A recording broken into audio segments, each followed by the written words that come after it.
Hello and welcome. You're watching Money9. I'm Sakshi Batra, and with me on this special, I have a very special guest, Mr. Rahul Arora, CEO Nirmal Bang, joins in with his thoughts on how the markets have decoded the budget fine print. First up, Rahul, I need to wish you a very happy birthday, and I hope that you've got your present as well. Thank you so much. Yeah, it's been a good day for the markets. I think the fact that the market went into the budget fairly light, I think the impact that you're seeing on the positive side is quite phenomenal. I think in recent memory, it'll have to go down as one of the best budgets from a market perspective by some distance. And thank you so much for your Absolutely. wishes.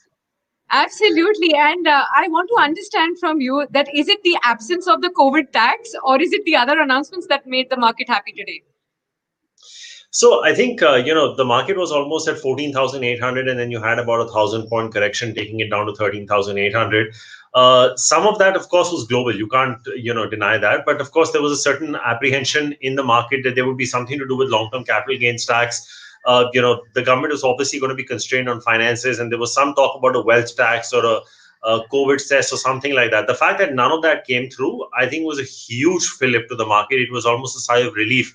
And I think, 1 hour into her speech, I think the market sort of deciphered that she's not going to say anything along those lines. And the market had already started to move up. And by the time she had finished, it had just gone into orbit. So I think it's a very infrastructure focused budget. It's not relying so much on consumption. It's not been a budget where the government has said, okay, take money through Narega or some other scheme and go out and consume. It has taken the onus upon itself. And I think that's a phenomenal and a very bold step. And also, I think what is extremely bold, I mean, I've been in the capital markets for 20 years. I think this is the first time where we've overshot the fiscal deficit number by such a large margin, and the market has cheered because I think an Yes. impetus was needed to the economy.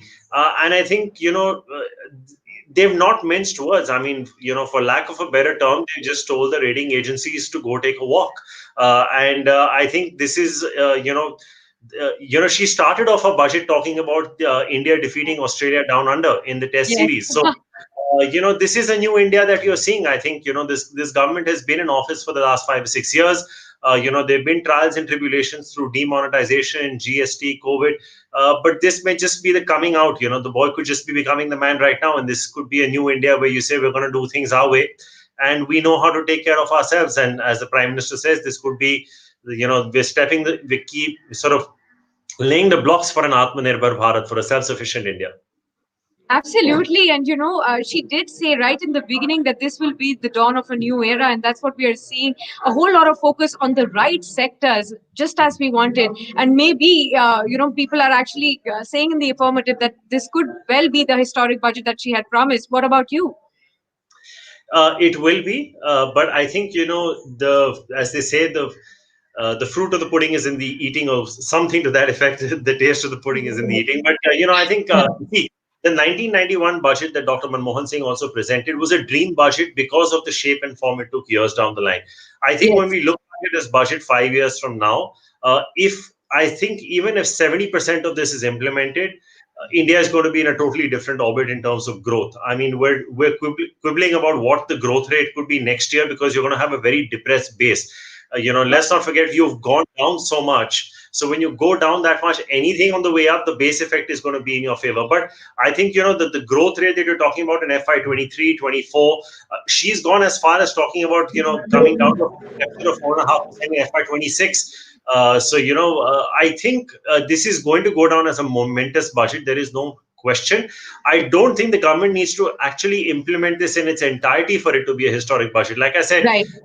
60-70% of the way you're through. I mean, this is an employment generation budget.